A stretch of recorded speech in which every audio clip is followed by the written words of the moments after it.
to you from my basement in beautiful Chicago. This is LesCast. I am your host, Amanda Costner. We are recapping Season 3, Episode 1 of the L-Word Generation Q. And what an opening episode it was! We have the reuniting of Bette and Tina! Timiders everywhere. They are falling to their knees. Tears are falling off their cheeks. It is incredible. But first, joining me today to talk about this incredible opening episode, we are honored to have someone who has recently recapped seasons 1 and 2 of the L-Word Generation Q over on her channel, 100% Shipper. She covers an array of women-loving women content, including lots of Xener Warrior princess videos, and also this Sunday celebrating reaching 10,000 subscribers. She is doing this really fun live stream featuring the chart and like putting her own spin on it. The L-Word chart, of course, the classic chart. Please help me welcome to the podcast, Anita. Thank you. That was an awesome intro. Thank you for coming on. Oh, you're welcome. Thank you for inviting me on. First, how have you been finding season 3 so far, one episode in? I liked some of it and I didn't like some of it. I felt like it was a real mixed bag. Like, obviously, Tina and Bette, like... Yes.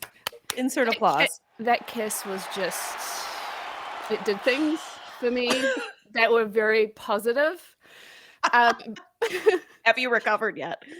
I'm still thinking about it. We're obviously going to talk about it. Yeah. No, I really liked that.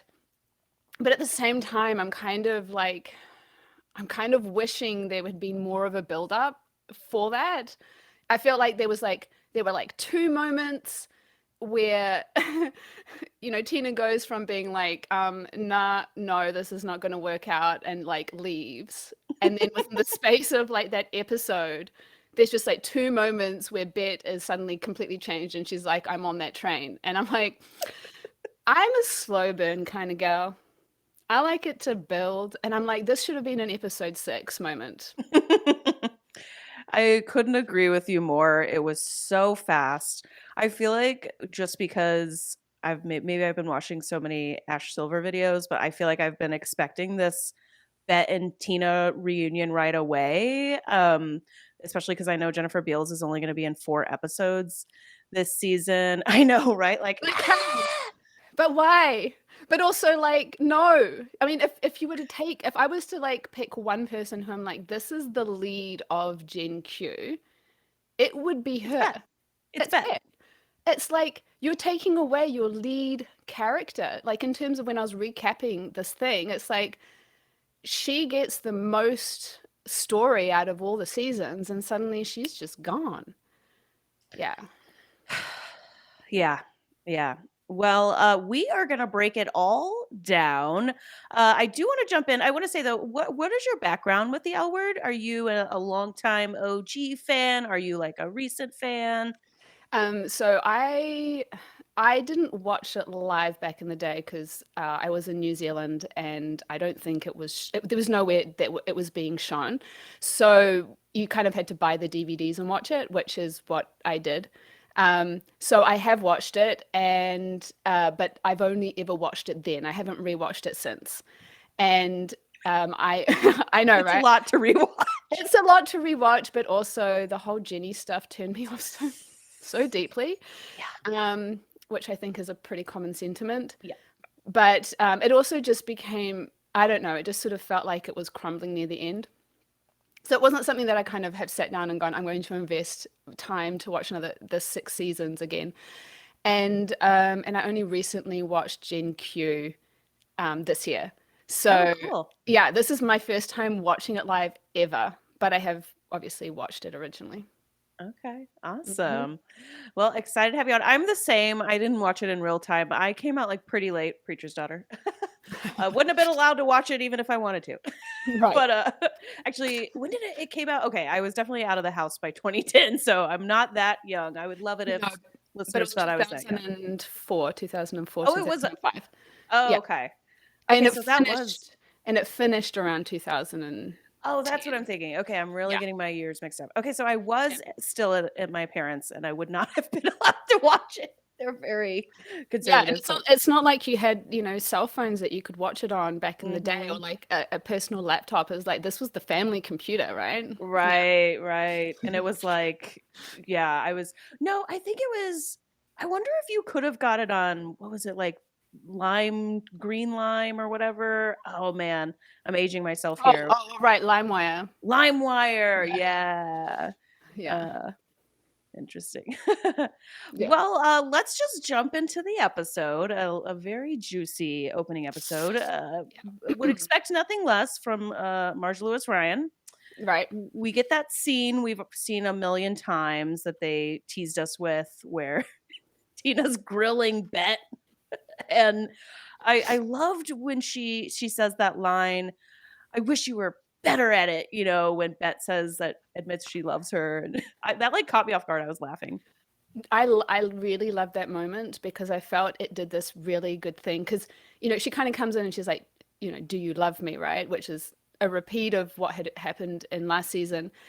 And when Tina confesses that she does love Bet, it's kind of like going into this direction in terms of like the structure of the scene where it could kind of have gotten really, like unrealistically gooey too quickly. And then with that line, she basically undercuts the whole feeling of her confession to create that tension again. And I thought that was just perfectly done. If they had not had that line, I don't think I would have liked that scene as much as I did.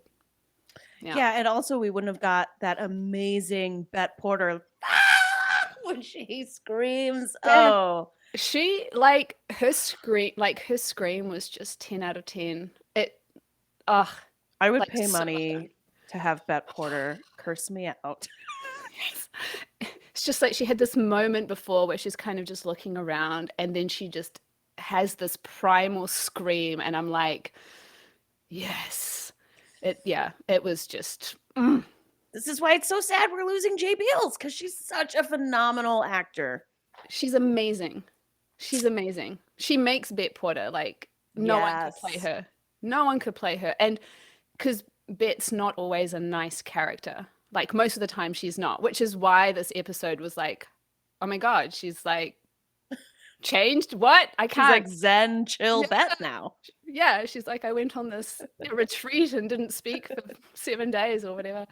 Um, but she carries it off so well. Like she creates that complexity of character of someone who's not always in the right or a good person or who makes terrible choices, but we love her anyway. Isn't that the genius of they can just they emphasize on it when they emphasize a character's flaws, and you root for them, you love them, your flaws and all. Yeah, Yeah. that's the genius. We get this much talked about opening sex scene with it's really a 3 couple sequence, but it starts with Alice and Gen Z or Teddy. He's like, can I do you on my live stream? Or sorry, they are like, can I do you on my live stream? I'm just like, okay. Making that the very first sex scene, just it was jarring. Let's, I'm like, I'm used to seeing the male female thing, on other shows, and I'm yep. prepared for it. But like immediately jumping into that, and we don't have context about how they identify on it immediately. So you're just going, oh, okay, so Right. this is some male female stuff Yes. going on, and I kind of feel like it's not an audience, like I as an audience member, and I'm assuming other sapphic ladies also are not kind of straight away wanting that. Like it's okay Yeah. to have it. But it's straight in there. And then also I was confused about Alice being like, he's like, oh, I want to like do someone while you watch or some, and she's all like, yeah, I'd be into that. And I'm like, did we not just have you break up this awesome throuple situation because you could not handle other people being in the mix? So yeah. It's interesting. It seems like Alice's plot this season will be exploring more polyamory, which I think is going to be interesting. But it's weird that they gave us like half an episode of the throuple and immediately shut that down and told us, no, that's not for Alice. And now we're revisiting it. So are we just going to just forget about that? Yeah, I think, well, yeah, I think we will have. I'm excited for her to explore polyamory. I just think that they had such a good situation in season one with with Natalie and Gigi. Like that was great. Why didn't we get more of that? What is Marja Lewis Ryan thinking? Like, oh, I've got to get Gigi with Bette and quickly, and so let me break the throuple up to get Yeah, put Gigi but with Bette. I feel like we could have just completely missed that whole section. We didn't need Gigi with Bette in any way. Like, how did it inform any future plot lines? We could have had the thruple happen and then Gigi leave the thruple to be with Danny. That I think we would have managed to cut out a whole bunch of like irrelevant. And then also Bette was a bit of an ass about, that whole Mm-hmm. situation with Danny, like did not treat her well. And Danny's like a fan favorite. Like I love her. Um, she's great. Yeah. No, Anita, they've got to shove as many couples and relationships into the No, season as like an accordion. Get it all in there. Put everybody with everybody. shove it right in. I can't though. It's like it's too much. It's too much. It's too fast, right? We need to slow things down. That's why I'm like, we need Bette and Tina to take 6 episodes to get to where they're good again, so that we can really feel like. I mean, I felt that kiss, but like, can really feel it? We I can really feel it. know. I agree. I would have liked it teased out too. I Yeah. agree. Yeah. We catch up with Tess and Shane, and we finally get to meet Tess's mom, Patty. Yeah. That we had a whole storyline about last season. Am I crazy, or does Shane not seem like totally thrilled with the situation? Oh, she's totally not. She's not feeling it. You can see it. She doesn't even want to, have sex. I Um, know. I know. This is That not was Shane. amazing. Yeah.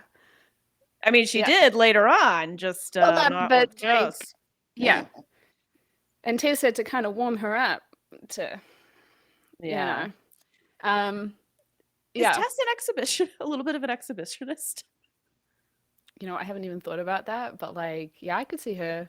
I could Because see her on her that. mom and the nurse were up there. Seemed like, Yeah. What caused her to want to go downstairs in the first place? I can't remember.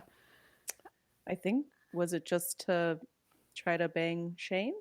I mean, obviously, but I mean, what was the Oh, what was the moment she goes, "I want it right now"? I can't remember. Because I'm wondering if that would indicate whether or not she's an exhibitionist. Because if she was like, "Ooh, like the nurse has arrived, like time for us to," maybe. yeah, something like I that. kind of hope Tess is, because like I always want to know more about Tess's character. Yeah, I really like her character, so I know that they're obviously going to have Shane cheat on Tess. Like that's just I mean, we keep very assuming it. Is there a chance they're giving us the old throw us off the scent and with the trailer, and actually Shane is going to surprise everyone and stay loyal? I don't know because I feel like the show, in terms of how they've written, is they've kind of looked at how fans have reacted to different storylines and then changed them in the next season. So, like, one of the common threads that you keep hearing about Tess and Shane is that, I mean, they built them up. You can see that the show was trying to build them up and like make them a thing, but like I don't know, there was something about how they did it that didn't work. It just felt. It was rushed as usual. All the Yeah, relationships are but rushed. that was the least rushed. That was the least rushed out of all of them. I mean, my memory of Tess and Shane is Tess saying she doesn't want to date her boss, and then all of a sudden they're dating. I don't remember any like flirtatious, like will they, Um, won't they moments. no, see, I just recapped this, so it's just fresh in my Okay. mind. Okay, so this is how the show was trying to kind of build it. So they had obviously, I'm not going to sleep with my boss. I mean, the fact that even Tess was like staying to work for Shane after Shane slept with her girlfriend, like I don't know that. I mean, but okay, good for Unrealistic. Tess. Okay. Yeah, I mean, I don't know. I would feel weird about it. Anyway, so she forgives her, and then immediately they start to like, work together quite a lot. So there's the whole kind of doing the poker games right? And then there was like that whole thing of where Tess had to go away to go look after her mum and says, don't set up the projector without me. And then there's like this whole thing of like she sets up the projector, but it's upside down. And then they share a kiss, right? So there's like, they're still kind of marking the moments, and the majority of Shane's plotline is related to Tess the entire time, right? We kind of see her at the bar and working with Tess, and then she's dropping Tess off at the AA meeting, showing that they're really involved in each other's lives. So I feel in terms of like marking, that kind of build up, I feel like it was there, but there was also something missing from that process that just sort of felt a bit flat. So I could see it happening, but I was also like, meh. But now Well, that they've as you, got them there, sorry, go ahead. no, go ahead. Oh, I was going to say that now that they've got them there, they now want to break them up, it seems. Um, but it feels like it's more because we've kind of gone, meh, we're not feeling it. So they're like, well, let's break it up to try another coupling for Shane.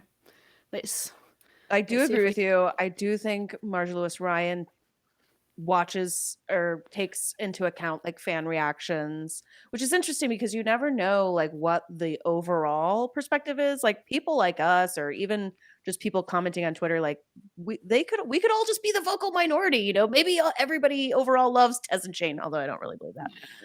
But when you were describing their relationship with the projector date, and like, oh, this is how they put them together, it was almost like, oh, they just spent so much time together, like by osmosis they realized they were Yes. entangled. Yes. That reminds me of how they developed Micah and Maribel. um Yes. Yeah. and especially with Micah and Maribel, I think there's like a chemistry issue, and also the Jose plot line was so quickly thrown away. That threw me off. But anyways, Yeah. yeah, they developed those two relationships kind of similarly, I just Yeah. realized. Yeah, except Micah and Maribel got vastly less time spent on them.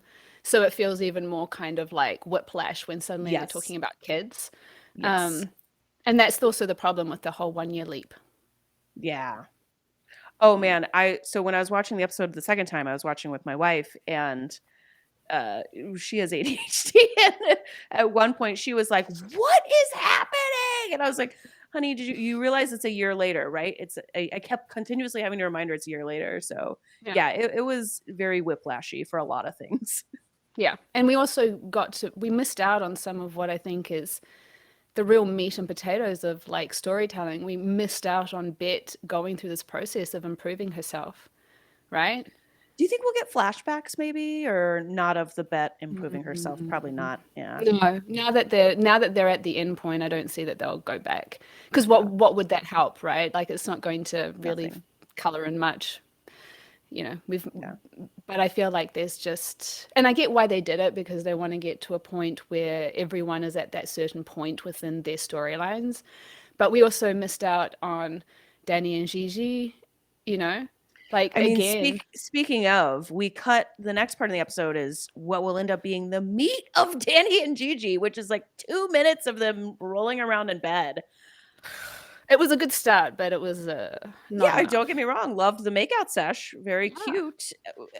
What do you think about this lack of Danny and Gigi, the most popular couple on the show besides Bette and Tina?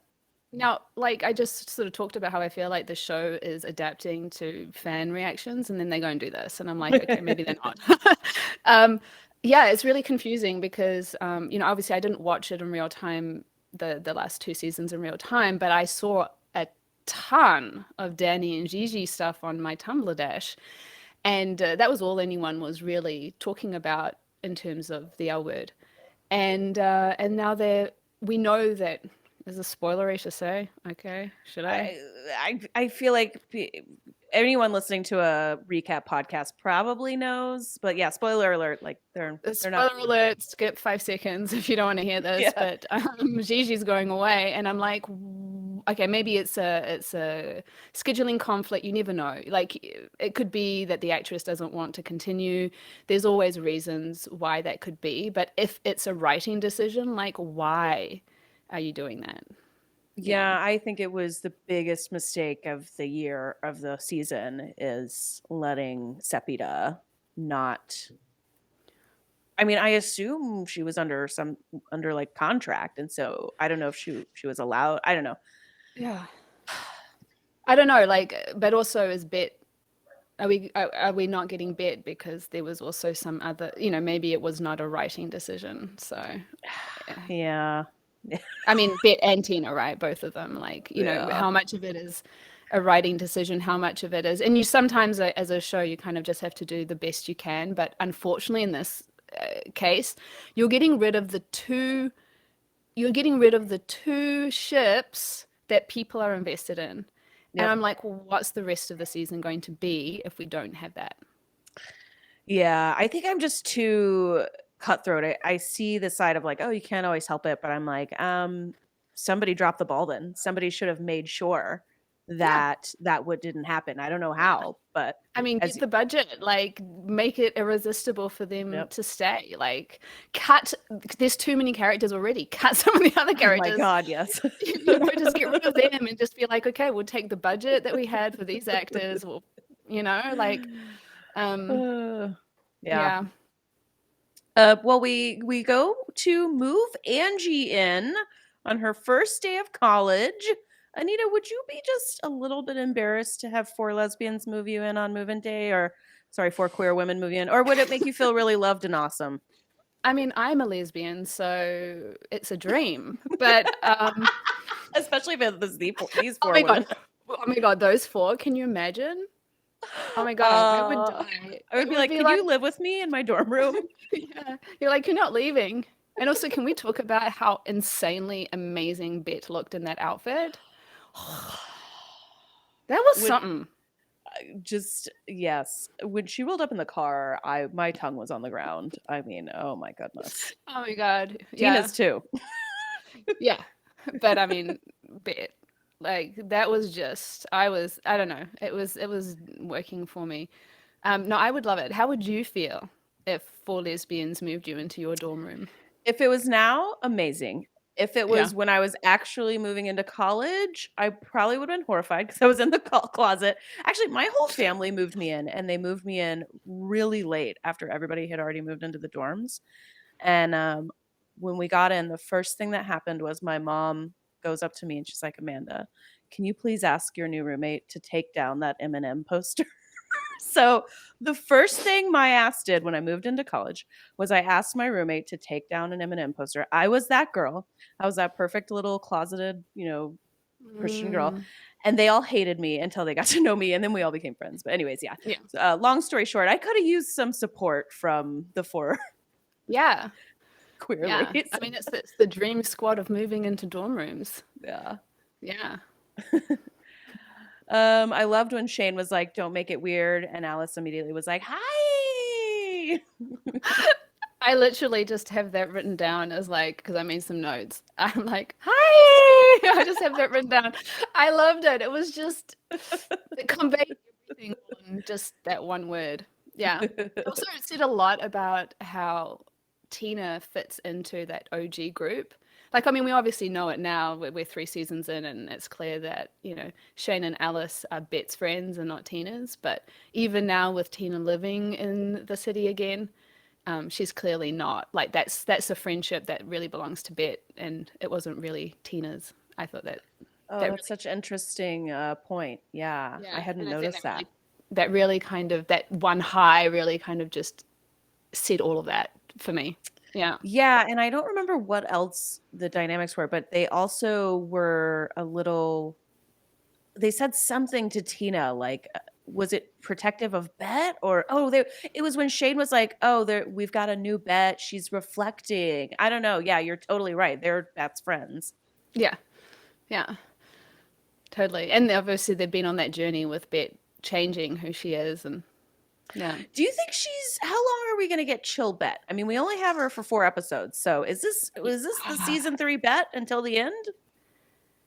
I mean, if they're gonna ship her off with Tina, I kind of feel like we might get a little glimmer of like, for a better use of a word, bitchy bit, but like, um, it might surface, but I feel like what they were really trying to do this episode was to show that Bet is changed and now deserves Tina's love, or has changed enough to show that she now knows how to love Tina better. I think this has to be a little bit of drama because there's still like 2 episodes, and you know they need screen time. But I think ultimately, I think it's going to stick more or less. Interesting. That's my hot take. Ooh, hot takes from Ooh. Anita. Well, we learn back at the youngins' place, we learn Sophie and Finn have technically been on a break while Finn was at sober living for a year. And this sort of sets up a slight cliffhanger towards the end of the episode where Sophie gets a text from Dre at the end of this episode. And then we see in the trailer, that there was a hookup. I mean, yeah, you knew that the moment she said they'd been on a break that there was going to be someone else in the picture, which I don't know. I don't know how I feel about that. I just sort of feels like that's the pattern for Sophie is like they set that up where she cheated on her original girlfriend to be with Danny, then she cheated on Danny to be with Finley, and now it's not that it was cheating because they were on a break, but it's going to play in again. Yeah, it feels like cheating the way they're setting it up. Yeah. Yeah, it's like she clearly hasn't made it clear to what was the name of the person? Dre? Dre. Yeah. Forgot about Dre.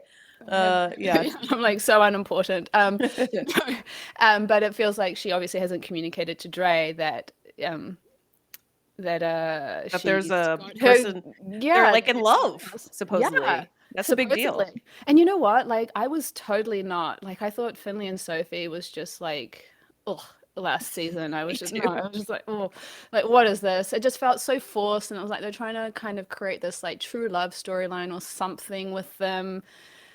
And I was just like not digging it. But like in this one episode, I was like, you know what? Like I could maybe get on board with them this season if they do it right. But then that happened, and I'm like, Yep. it's probably not gonna. Anita, we went through the same journey. I was like halfway through this episode, the first time I watched it, I was like, you know what? This version of Sinley, like I'm getting used to them, or maybe they're presenting them in a more positive light and it's allowing me to get used to them. And then, Well, I mean, Finley definitely feels like less of a mess, right? oh, for sure. She's she's really trying, and obviously she's going to have those setbacks with like her conversation with Danny, not going so well. But her reaction to Danny, was good. She goes to a meeting. That was a good reaction, right? So I was like, okay, there's like potential. There's like, possibly they could figure their stuff out. But then Maribel's like, you guys are toxic, and I'm like, is that the writers trying to tell us what to expect? Maybe. Yeah. Yeah. I mean, I saw some online chatter where people were asking if you're newly sober, are you supposed to hop right back into a relationship? No. Okay. Categorical no. That's what I I mean, thought. no. So this is me basing it off every other show that I've watched. It's not Okay. from personal experience or anything. No, but they talk about how, you should leave a certain amount of time. You should not get into an important, relationship straight out of rehab, because you need the time to actually figure out yourself first, right? And bringing in a second person is just emotionally probably too dangerous. Yeah, they're portraying that right here. Like to me, a lot of the episode for Sophie is that she's struggling with Finn. She like does. It seems like she almost doesn't know what to do with where they are now. And yeah, it seems like it would be easier if Finn didn't have the relationship to worry about, and all Finn was focusing on was herself. Yeah. Yeah, which I think that in itself is enough drama, which is why I don't feel like Dre needs to necessarily be there. But I think this is part of, what I've struggled with this, reboot, is that they're so focused on doing relationships and less about doing character development. Yeah. And everybody has to hook up with everybody on the show. Right. I actually was looking, that poster, the poster of everyone on it, and I was like, you can hook everyone up to everyone else. Yes. Like legit, you can hook up Maribel to Bette because Danny went out with Micah before he transitioned, or at least I'm assuming. That's right. Right? I forgot about that. Yeah. I mean, This is what you're going to be doing this Sunday with the chart, isn't it? No. Oh. I'm doing No, I'm hooking up actors. Oh, that's right. Okay, actors. Through TV shows and films. So I'm basically like, for example, I'm going to hook up A League of Their Own, and I'm You going to link it up to the original L Word. just got my attention. I, That's I, amazing. I know it's and in the process you'll get to see all of the actresses or actors because one of them is now non-binary, but like you can hook up all of the actors going via all of these different shows and films, and in the process maybe learn about some new TV shows and films. Ooh, that sounds Ooh. awesome. Yeah, That'll be fun. yeah. What are your thoughts on? I mean, we kind of already discussed. It's really fast. Micah wants to propose to Maribel, and the show's answer to Micah's proposal. This is a little jumping ahead, but since we only get 2 seconds at a time of them, anyways, I'm just going to jump ahead. Maribel's answer is like no to your marriage proposal, but I want a baby or I want a family. Mm. I don't know. It's just, yeah, because again, never has Maribel said anything about wanting a family, has she? I don't remember her ever saying something like that. No, but we haven't gotten a lot of Maribel, to be Yeah, fair. but again, it's sort of like you need to seed these kind of moments, right? Like if you want to make me as a spectator care about what I'm looking at, I need to know why this is so important for Maribel, or like Oh, unless such a that was good point. supposed unless that's supposed to be the pivot of the pivot of the scene or something, where you're supposed to be surprised by her saying that. But if you're going to have that as a pivot point, then you need to make me care about the relationship. Bingo! Are you listening, Marsha Lewis Ryan? Was that a little harsh? She said you need to make us care about the relationship. Yeah. And look, you know what? I'm for it. Like I actually think that it's an interesting relationship, right? You're getting to see a trans man exploring his sexuality who thought he was gay, had previously been identifying as a lesbian who was a lesbian woman, right? So he's gone through like I mean that's a juicy journey to like dig your But we teeth didn't into. see any of We that. We didn't didn't exactly. We we didn't didn't get to see have that. any of Micah realizing, oh, I'm actually bi, or Yeah. is Micah straight? I don't know. Have we? No, Does it's he know? nothing. Do we I know? mean, I Do think the writers know? I would say for now he's bi because like when Maribel was weirdly being all kind of after they had sex at the club, he went and ground up on a guy. So I'm thinking he's probably bi. That would be my take. Oh, okay. Yeah, Okay. yeah. Um, but it's like, and I don't know, and I think it's also great to have like a character with a disability on a show getting to be shown as having a romantic relationship and being seen as desirable. I think that's really important because I think often these characters get desexualized. So, Totally. and then you put those two together, and I'm thinking like that's such a great base to build something off.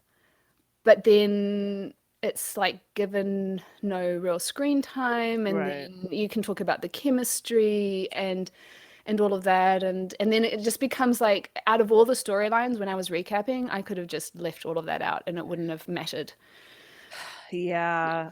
I mean, sometimes I'm gonna be honest. Like I'm gonna be like frank. Sometimes I don't know if I'm talking about Micah and Maribel out of like a wanting to be not PC, but like I think representation matters, and I think I commend the show for like doing better than they did in the original show. I mean, my God, the way like Oh, Max is like a whole separate like no, terrible discussion. it was hideous. Yeah. Yeah, And so I actually like that they're trying that Marjorie Lewis Ryan has been trying to correct the wrong. I yeah. think if you're gonna do that, like make sure they have chemistry and give them more screen time. Right, but then we're also getting into the problem with too many characters Yes. and not enough time. Like there were 10 episodes in the last season, 8 in the first. And that's the type of format you get for those kind of serialized dramas with like a lead. Here we've Yeah. got like 5, 6, you know. So you're never going to be able to get that development, which it just feels like we're constantly being shortchanged on the stories. Like they're throwing all these stories at us, but they're not giving it time to actually organically happen. And so you kind of go, oh, so and so's with that. Okay, now they're over here. Okay, oh, yeah. It's like the L word generation Q TikTok version. Like Oh my just God. Yeah, fast scenes, yeah, fast storylines, fast relationships, fast breakups, just yeah. slap you in the face. Yeah, but that you're not getting any time, and it's like having seen the build up on Tumblr around Gigi and Danny, I was like, even they were like just speed run kind of version of getting together. They were, yeah. Yeah. But their And hotness overcame oh, the quickness. yeah, and I think there's definitely chemistry, but also as individual characters, they were more sketched out because we'd seen them in the previous season in relation to other characters. So by the time they got together, they were fully realized enough that we could, invest in them as individuals and as a couple, which is what we're lacking with, maybe with Tess a little bit. Like we do get a bit of backstory, which I really appreciate. Like I love the fact she had, a relationship with Finley. Well, not that they slept together, but that they had some stuff going on, right? To I help always forget sketch they out. hooked up. I know that, but that was also kind of almost like pointless. We didn't need them to hook up. I totally agree. Yeah. It was just like, oh, we need to throw in a sex scene. Actually, it's just put that in Gotta there. have everybody hook up. Yeah. Yeah. Well, the big shebang of the episode is this fundraiser Tess is throwing for MS. And Danny is like, what is Danny an events coordinator now? What is her job? She's working at the Yeah. gallery. She does PR. She's events. Yeah, I guess she must be. Like, I mean, she did PR. Maybe she's getting into promotion, like Okay. event promotion or something. I don't know. Very vague. It was just like a throwaway one-liner. I'm assuming it can't be important. And you can also feel with Bet, like all of like the first episodes of the first two seasons really like put you into what she was doing professionally. And this year, nothing, no mention of Yeah. anything professional. So we don't know if she's still working at the gallery or where she's at. And I'm assuming it's because it's completely irrelevant to future plotlines. Yeah. Well, Danny did mention Bet getting her a job at the gallery, but that doesn't mean that Oh, Bet's yeah, she necessarily did. working there. But I don't know. I would assume so. Yeah. Well, Yeah. I totally didn't clock that. It was like right over my head. Yeah. I thought this event was like a really great thing to center the episode around. Of course, except for the crime of not including Gigi. Besides that, I loved that everybody was there and just like juicy scene after. In this instance, I was happy for the TikTok juicy scenes, and we're getting fight scenes, and we're getting intense Maribel, Sophie, and Bette and Tina in the middle of it all. If Bette and Tina are just hanging out, shooting the shit. You know what? Can someone give me $10,000? How She just loaded are Bette and like Tina? she just like bet she just goes, oh, Bet needs to not like this painting or this piece of art must go for its true value, and she just spends $10,000. Also, they're rich because Angie turned down money on her first day of college, or like I wasn't know. excited. Like, oh, that's how you know that some kid came from money. Because first of all, I never got offered that, and if I would, I would be like, oh yes, please. I'm gonna feed myself with this. She's like, no, I'm fine. Never eat crackers for meals Yeah. anymore. No, but it was really cute to kind of have them, have the Bet and Tina chat kind of going on and seeing them kind of get close and having, Alice and Shane clock that. And yeah, I really liked that whole section as well. I think you're quite right. Like the whole quickly moving between all the characters was really cool. And it makes sense because that's kind of like you're getting to the tail end of the episode. This is like the bigger set piece, higher stakes. Like you're starting to see all of the drama kind of boil over from all the setup that's gone in. So that was really well done. I thought that was done well. Yeah. What did you think about?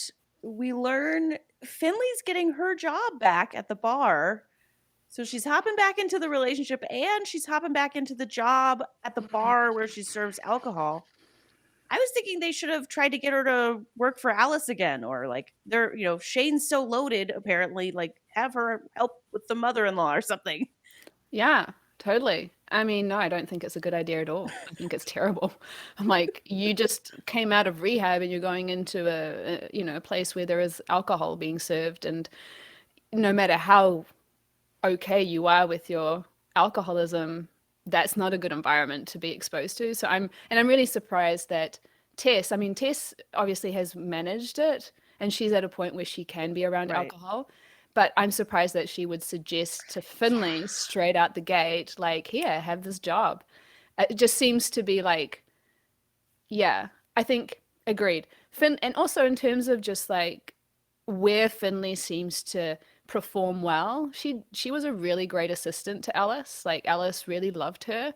Why would Alice not be, if not getting Yeah. her back on her show, going to other shows and being like, Finley's amazing, get her. She will, she will take care of you. And I feel like that's also if she wants to get benefits, Yes. I mean, or As maybe not. somebody who's bartended in the past, does not tend to come with the best benefits. Now, maybe Dana's, they do a little bit better by their employees, but Yeah, well, maybe because Shane's loaded. yeah.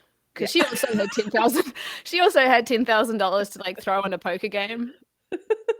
How good is that hair gel, huh? Just Yeah. makes you look like just you're in a hair commercial with the wind blowing or something.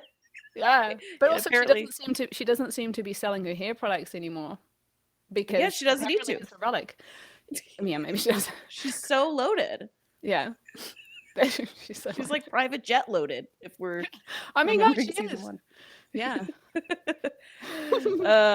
Okay, so speaking of Fenley, the next scene we get with Fenley is the big fight with Fenley and Danny. Uh, it's really Danny versus Finley's attempt to complete her steps to make amends.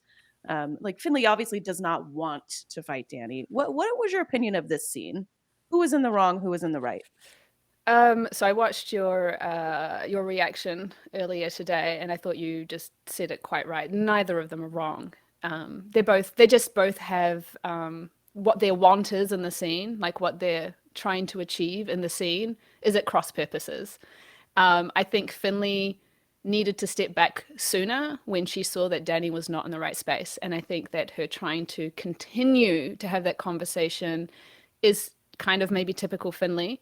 So that made sense character-wise. But that was the point where I was like, okay, Finley, you should have just walked away. And I thought that was correct of Tess to point that out and just say, you Yeah, need to go. Yeah. just chill. Yeah. Yeah, and then at the end, Sophie's kind of like, "What happened?" Finley's a little hesitant to tell her, and then this is skipping a little ahead. I do want to come back to all the other wonderful things that happened at the event, and Sophie and Finley end up playing strip basketball, and this is where we learn that mask-leading Finley wears high-waisted underloos. Yeah. I saw the comment on your on your video. Someone's like, can we talk about where Finley got these underwear? I did notice it. Did you notice it? Oh, it was very kind of, I just expected her to be wearing some kind of boxer brief, something a bit more White, Calvin Klein with the white top, maybe. Well, also because that's what we've seen her wear in previous seasons. Is it? The very first thing we see of Finley is her coming out of some girl's house, Right. and she's wearing like these kind of cartoon little boxer brief, you know, Yes, like I do which remember that. yeah, which seems very much in keeping with her character, right? Like she's got that kind of tomboy vibe kind of going. Um, And so now I don't know if that was like a conscious choice by the costume department to be like, we need to show that she's changed. She doesn't wear boxer briefs no more. She's now wearing high-waisted bikini brief or whatever you call it, like Oh yeah, she's gonna. granny panties. Yeah. Do you think that's really what they wanted? They're trying to show she's matured through her underwear. I mean, I'm just hypothesizing because we've literally seen her underwear in earlier seasons and now it's not the same. It's like, you know, that was a very conscious choice. It's not like they just go, oh, what are you wearing right now, actor? Like, you just wear that on. Like, they literally would have gone, okay, we need to now shoot the scene of like strip basketball, and we now must decide on what kind of underwear Finley is going to wear. And then they thought, this is the pair of underwear that makes sense for the character. Nah, I don't Knowing know. like how these like big networks work, I'm now picturing like old straight men deciding that Finley needs to be wearing high-waisted green panties in this Oh scene. God, no, no, please no. Yeah, sorry. I'll throw that away. Let's not. Surely that didn't happen. No, no, I'm sure it was because usually at costume departments are usually women. So it would have Yeah. been a bunch of women sitting around deciding that. But um, yeah, it's a perplexing choice. Um, but it's so jarring that I feel like I have to think about it and be like, what were they trying to say about the character? Because they have also changed her hair color, right? Yes, I love brunette Finn.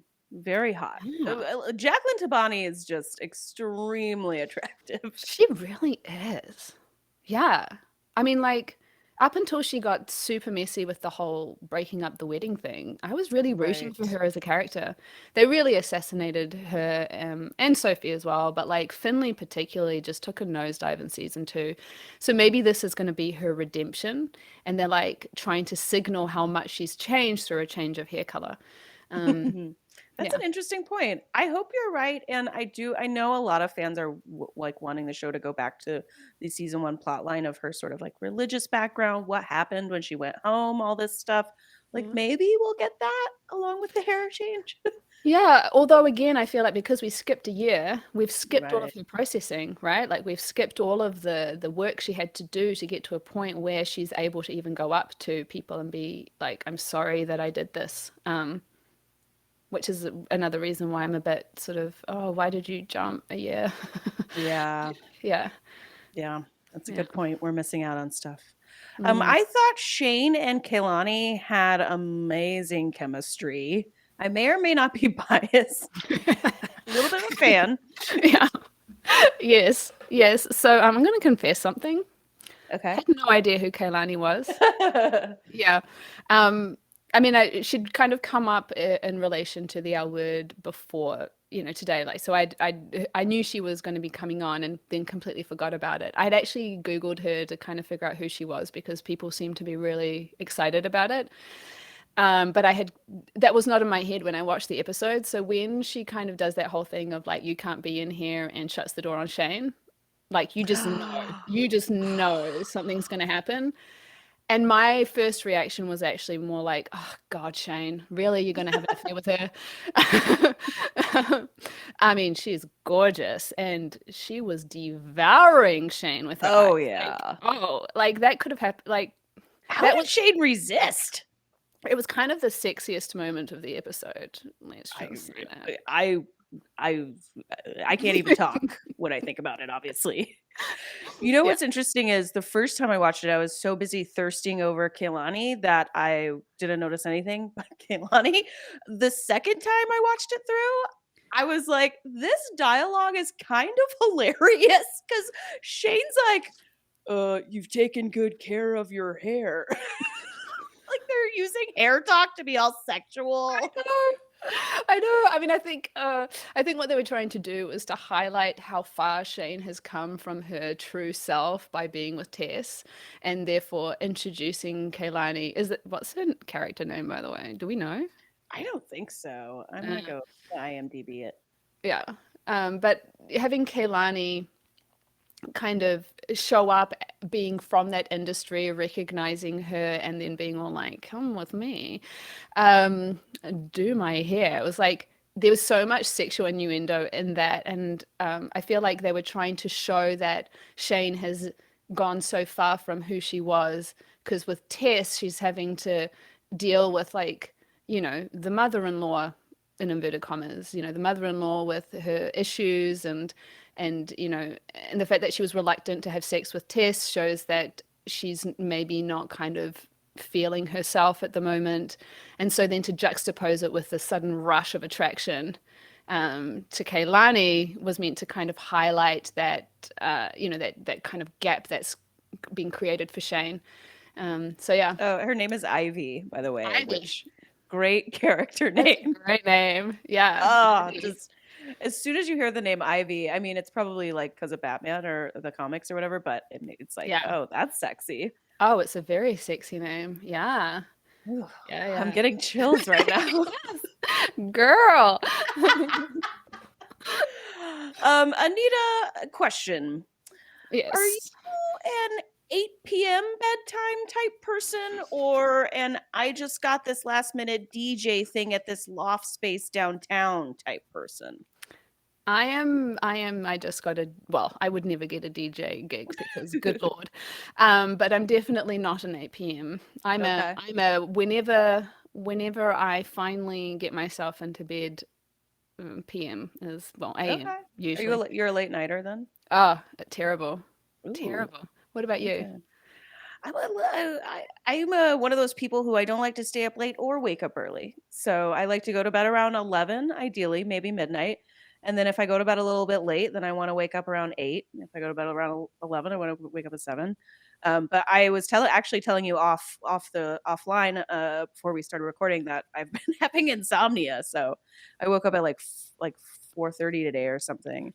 Yeah, Um, which worked great because then we got to see your content, which is yeah. great. It Yes. all worked out. Yeah, it did all work out. But yeah, no, that's hard. Insomnia's a biatch. Mhm. Yeah. So question back to Shane and Tess. Why do you think Tess wants to pursue the path that she's pursuing to the point that she doesn't seem to notice what's going on with Shane? She's just all about buying another baby, aka another real estate space or bar space. I just feel like that's the writers being like, let's put some drama in. Okay. Yeah. Or I mean, maybe they could make it make sense in terms of the character because she always had that dream of having a bar and managing a bar. And now that she's with someone who's got the means, maybe she's like, I would love to create, a network But of wouldn't that be businesses. competition for Dana? Well, I don't know what they're planning on doing with that Oh, space. oh, it might not be a bar. Yeah, I don't know. What are your thoughts on that? I think like you like I didn't understand it. I was like kind of with Shane. I was like, yeah, y'all have a lot going on with the mom and Yeah. just getting her pills and the fundraiser and your relationship and Yeah. um I don't know. But I she think it's did specifically mention that they decided not to have a family. So maybe yeah. that's why.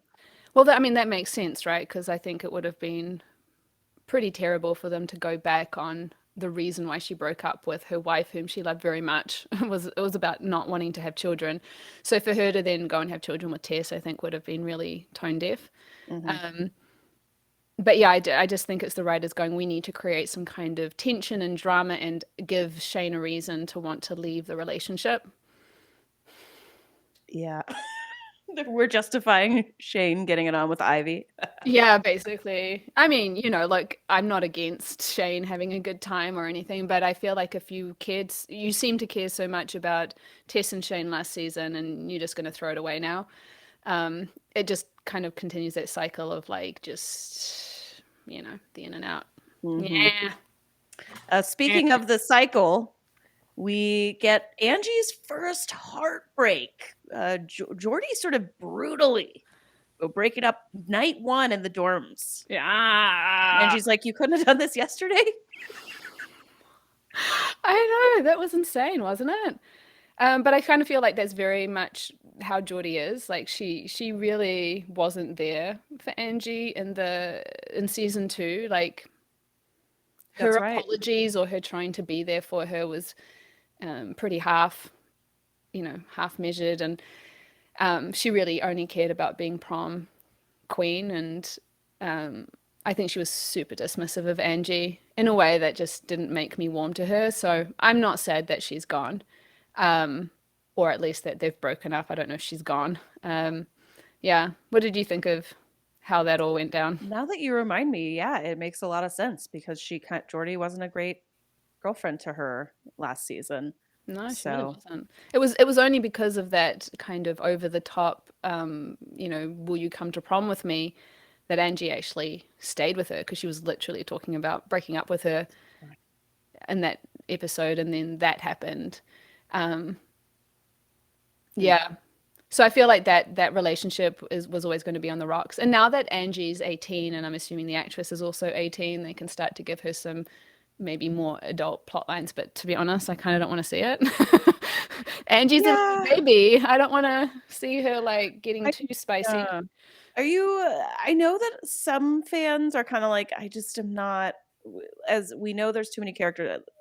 And then I see some fans online who are like, no, I love the stuff with Angie. It's so sweet. Mm.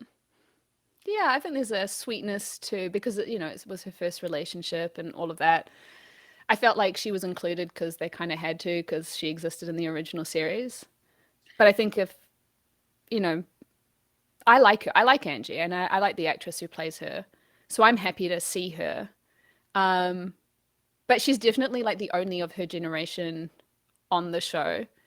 And I don't know that she's enough of a draw for that age group to bring people onto the L word. Um, so I mean, you could argue either way for her, I think. Yeah. For me, the best part about them portraying Angie is showing a middle-aged lesbian couple co-parenting their adult child. Yes. Because we're still like in America, we're still like trying to get marriage equality enshrined into our laws, and I think that representation, I think, still matters. I don't know any gay couples with older children, to be honest, and so that's my favorite part about their showing these two people raised this like normal kid, these two lesbians. Yeah. You know what, actually, you make a really good point there. I think I agree as well that and it's Bette and Tina's kid. Like, I mean, and I think they also through her having her on um the show, they've also had some discussions around colorism and stuff that Hmm. happened last season. And I think that's also important that there was that moment when they were in that counseling session together where Angie was like, Bet, you get to walk through life different to me because of the way she looks. And so I thought that was also nice that you kind of got to see a bit of that kind of come through. And actually, both seasons, right? Because she was at a school where it was predominantly white. So it managed to also bring up some of those, the kind of racial themes that the show has been working on and do it through Angie. So I thought that was good as well. I totally agree with you. Since you mentioned that, I will say uh, it is disappointing the way Pippa has been written off. And besides Angie, we really have in my opinion, and besides like the Black Lives Matter plotline from last year with the art gallery, there is a, seemingly a de-emphasizing of Black characters. So that still seems to be something that they struggle with. Oh man, I loved Pippa. Like, I know that the, end game is Bette and Tina. I feel like they should have introduced Pippa in season one. I would have loved to have seen her have, more time and like make that the primary relationship over she was such a great character, and I think that she also complemented Bette really nicely. Um, because she was not going to take any of Bette's shit. Right.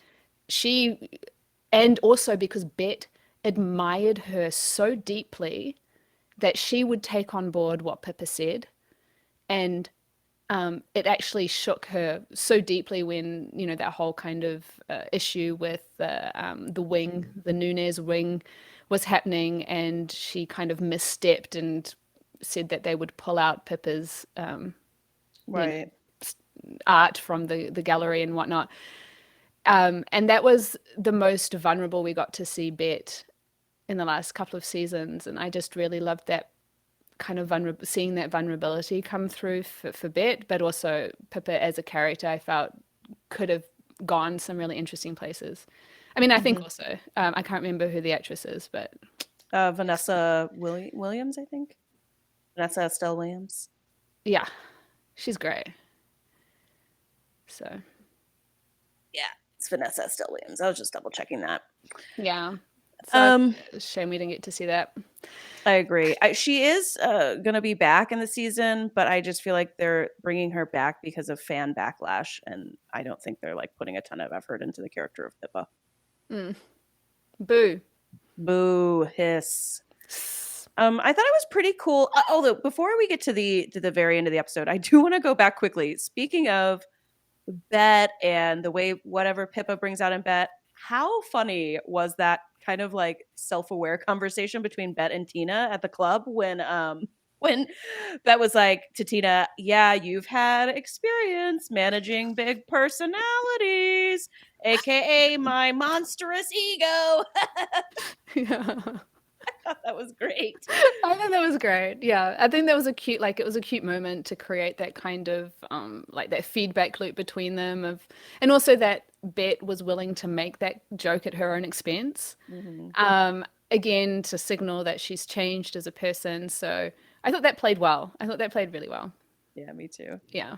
As fast as they squeeze them back together, they, as you said, we don't know the circumstances as to why they had to squeeze all of this together necessarily. And so if it was like you have to do this in one episode, which I kind of have a feeling that's what it was, they did a good job with it. Yes, no. Assuming that there were some external circumstances that meant that they had to write this way, it still played out as probably the most satisfying part of this episode for sure. Yeah. Yeah. Yeah.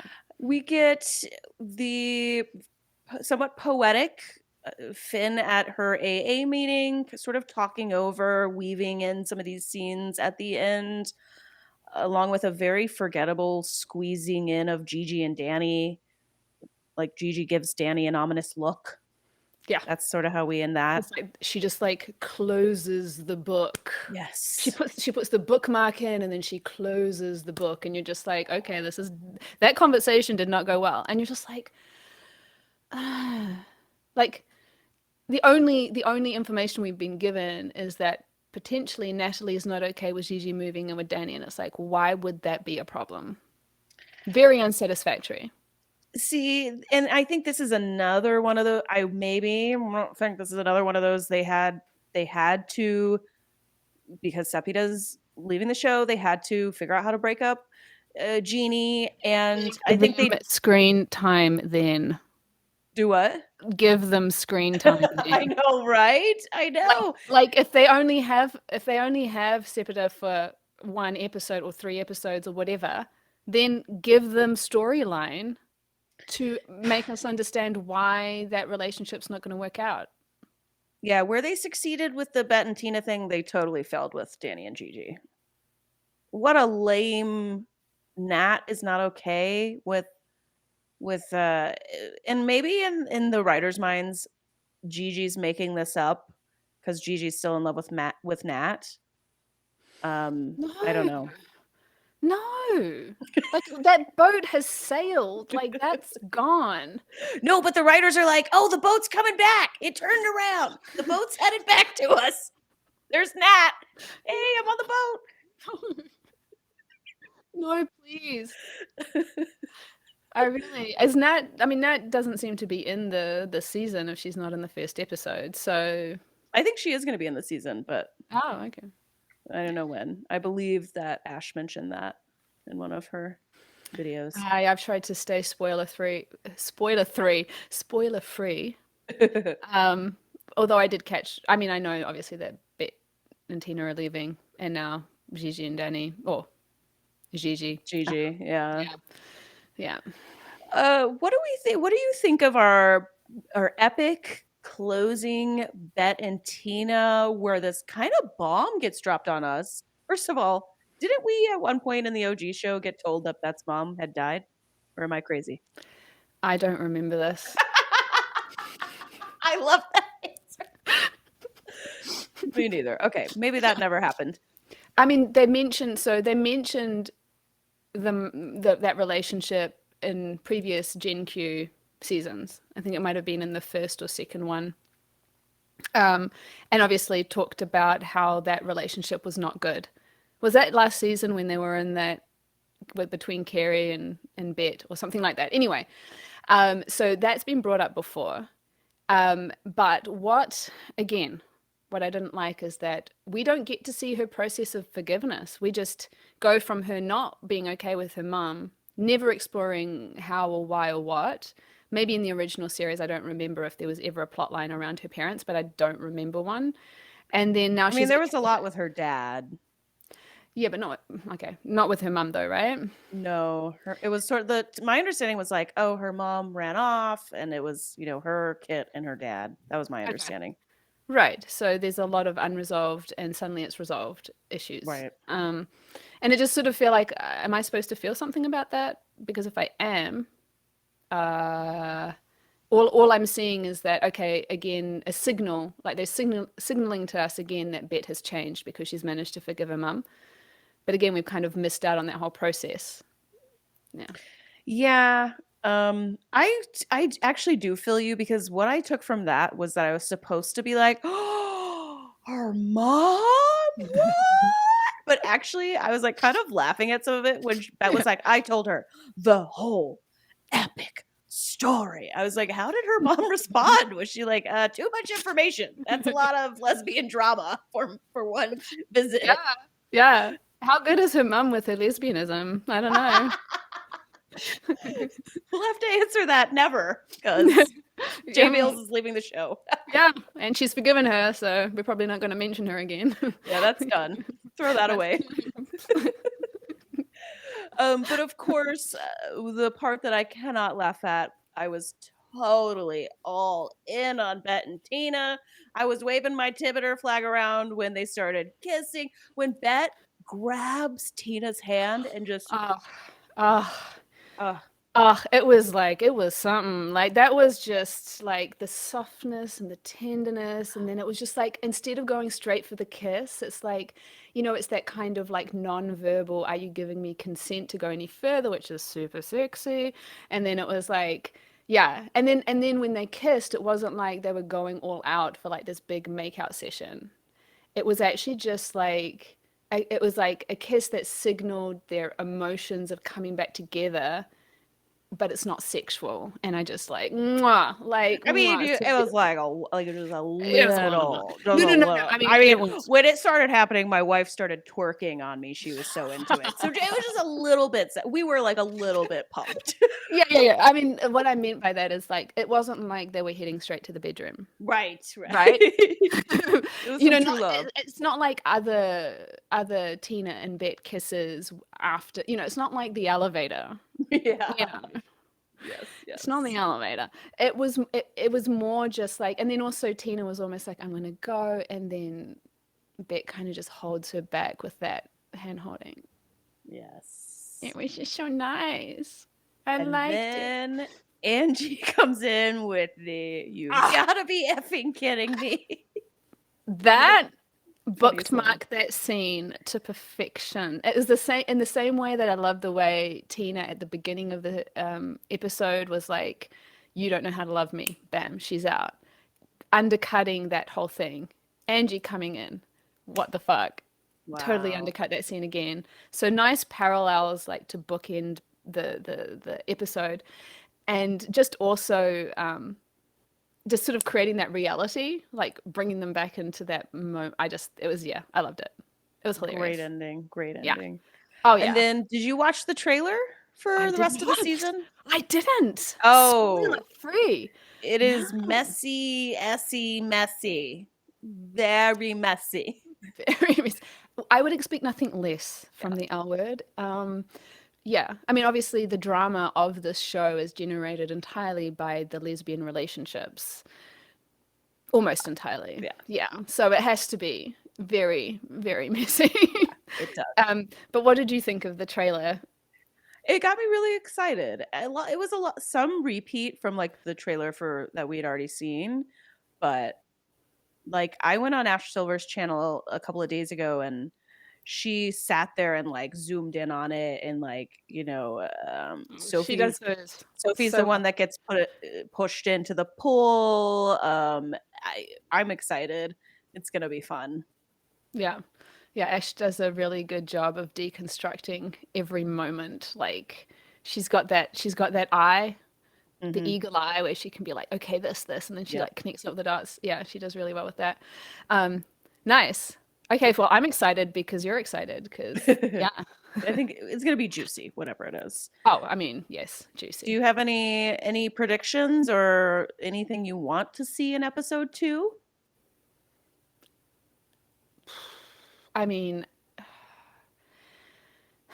I want to see more Danny and Gigi to kind of just understand what on earth is going on. And also given how little time is left with them, like, give the fans the content, right? Like, I feel like we missed out on so much of them. We want couple stuff. Like, storytelling wise, you got to put the drama in. Like, I get it. You need to put the conflict, or you need to put the tension in there. But also as viewers and shippers, we want to see domestic fluff. We want the coffee, the coffee AU kind of, like, we want to just have those little moments. And it's such a shame that they've immediately created the drama, so we're going to miss out on all of that domestic cuteness that I feel that a lot of us would have wanted to see. So I guess I just want to see that. Obviously, I want to see Bette and Tina, and I'm curious to see what they're going to do with them, because they've gotten them to this point at the end of episode 1. Me too. So is it just going to be all like flowers and rainbows until they exit? I don't know, because I mean, you know what we're getting at the end of the season, right? I don't, other than Bette and Tina are gone. Oh. Wedding bells? Ding, ding, ding. Okay, That's my prediction. Right, but just based on the trailer. Okay, are they in the final episode? Oh, they are in the final episode. I believe they're in 9 and 10. That's my understanding. Okay, see, look, this is me, staying spoiler free and like having no effing clue. Okay, yeah, no, I think that's definitely likely. Yeah, so we have one more episode, or we have a couple episodes though. Who knows how long? First of all, I could be wrong, listeners. I totally could be wrong. Like, it could be Micah and Maribel, I guess. Although Maribel basically rejected him. I feel like that's that would be very not what people want. There'd be a lot of disappointment. Yeah, you're right about that. Yeah. Yeah, my expectations for episode 2, very similar to you. I need more substantial Gigi, specifically Gigi. She's probably my favorite character from the show. Knowing she's going to leave, that's basically all I want. So I will be disappointed, probably. But that being said, I actually, at the beginning of the podcast, you said you were kind of mixed bag on the episode. I actually am really high on this as an episode 1. I think it was strong enough that I'm like interested and excited to see where it goes next. But obviously, I've obviously mentioned a number of times what my beefs were with it. I just think that, for better or for worse, but it's good. It's a good start, definitely. And I'm interested to see what they're going to do. I'm a bit apprehensive about us losing some of the major players in the series. And how that's going to impact my enjoyment of the rest of the season. I mean, I love a lot of characters. Like I love the OG, like Shane and Alice as well. So I'll be happy to see them continue. I think Danny's a strong enough character. I'm curious to see what's going to happen with Finley, but we'll see if they're able to fill the giant hole that's going to happen. Big hole. Yeah. I mean, you can drown in that hole. Yeah, it's a lesbian Grand Canyon. Whoa. Yes.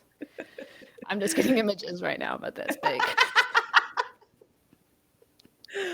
Well, I want to thank you, Anita, aka 100% Shipper, for coming on to the podcast. Listeners, viewers, make sure you go to the description, click the link in the description to her channel, 100% Shipper. That way you're going to be getting all of the awesome content that Anita is putting out there. Also, it's really great just to support our fellow members of the queer community, so make sure you check that out. Also, I will be back next week to recap episode 2, so make sure you're subscribed wherever you listen to podcasts. And thanks for being on the show. We did it. Thank you so much.